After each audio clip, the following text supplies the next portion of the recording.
after the fall of, after the invasion of the American troops and the coalition forces, what's called the coalition forces, to Iraq, they entered to Fallujah without fight. Afterwards, the American tried to, because they do not have a big bases, and they cannot keep on controlling on the city. They went to the governmental offices. Among them, there were the schools. So they decided to pull out the students from their schools and pull out the teachers from their schools and have it as a base for them. And they go up on the roof of the school and to control on the city. This was unacceptable to the people of Fallujah. The second day, there was a very big demonstration happening. The students and the teachers and their families are coming just to let the Americans leave those schools, because it's a school. It's not American base. The students should go to study in it.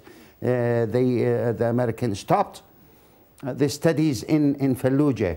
So they went in a demonstration, and what happened is that the Americans were in a fearful condition that they shoot them, and they killed almost between 15 to 17 people in that demonstration.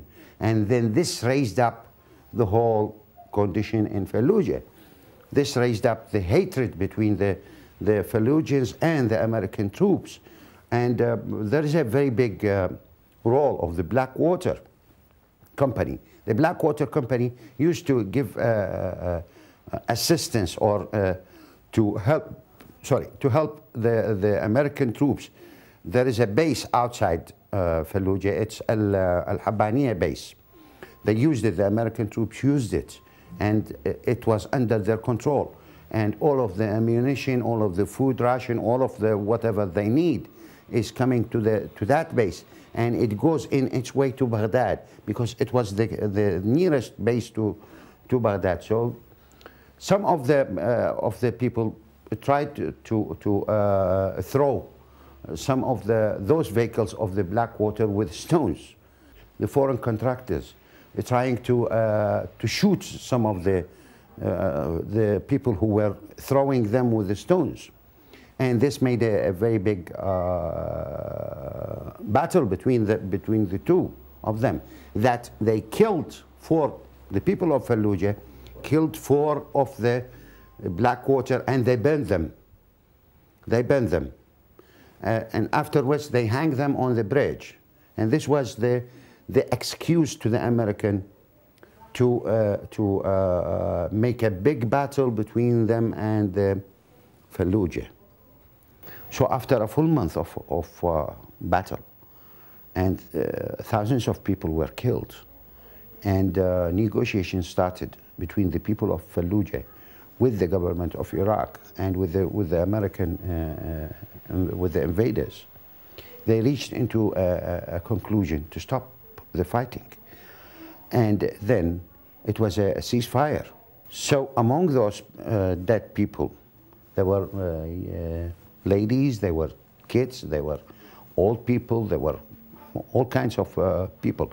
And you know, people, when they are sitting inside their houses and the house is collapsed, they will be dead out of shooting, or directly or indirectly. So they are dead anyhow. So they had been buried, all of them, in the courtyard of the football. It's a yard of football. It's a stadium. And I have been there, and I have seen more than 750 bodies there to be buried. It was a big disastrous. And that was a very big crime. I have seen so many minarets of the mosques either collapsed or it was totally smashed. And you know, when the snipers gets up over the buildings or over the minarets, so either the American, by their trying to kill the insurgents, the minarets fall, or the people who were defeating or who were defending the Fallujah, by their attacks to the American snipers who are over the minarets fall.